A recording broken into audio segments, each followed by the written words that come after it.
Hello बच्चों, let's read this question. This question says that in the following question, a statement of assertion is followed by a statement of reason. तो basically ये जो question है ये assertion reason type question है. Assertion given is the prickly pear cactus introduced into Australia in early 1920s caused havoc by spreading rapidly into millions of hectares of land range. And reason given is Australia didn't had natural predators of this cactus. अब अगर इस question के मैं की concept की बात करूं तो इस क्वेश्चन का जो की कॉन्सेप्ट है वो है बच्चों predation. Let me right it over here. It is predation. अब सबसे पहले तो देखो प्रीडेशन क्या है. तो प्रीडेशन जो है ये बच्चों एक टाइप का पॉपुलेशन इंटरैक्शन है. ये क्या है? ये एक टाइप का पॉपुलेशन इंटरैक्शन है. और इस इंटरैक्शन में क्या होता है? इस इंटरैक्शन के अंदर बच्चों एक स्पीशीज तो हार्म होती है और दूसरी स्पीशीज जो है वो बेनिफिट होती है. तो प्रीडेशन के अंदर दो टाइप की स्पीशीज देखने को मिलती है.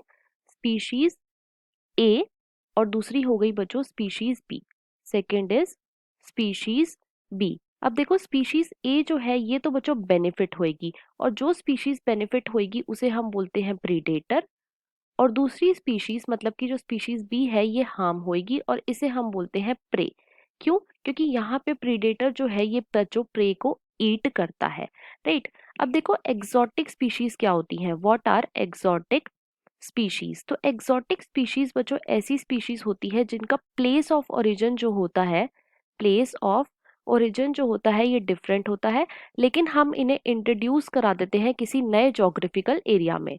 सो they are it is introduced introduced in new geographical area.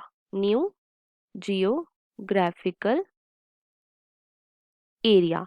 अब क्योंकि हमने इन स्पीशीज को किसी नए जोग्राफिकल एरिया में इंट्रोड्यूस कराया है तो बच्चों उस एरिया के अंदर इस स्पीशीज का कोई भी नेचुरल प्रीडेटर प्रेजेंट नहीं होएगा.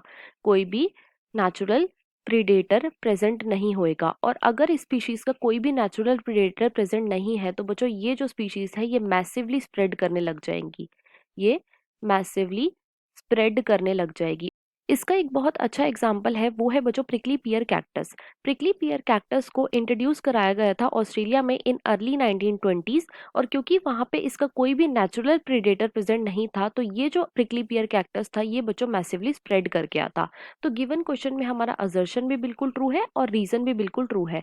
और यहाँ पे रीजन जो है ये करेक्टली एक्सप्लेन भी कर रहा है असर्शन को. तो इसके अकॉर्डिंग जो हमारा मोस्ट अप्रोप्रिएट ऑप्शन होएगा वो है option number 1, that is both assertion and reason are true and reason is the correct explanation of assertion. So the final answer of this question is option number 1. I hope you understood it well. Best of luck.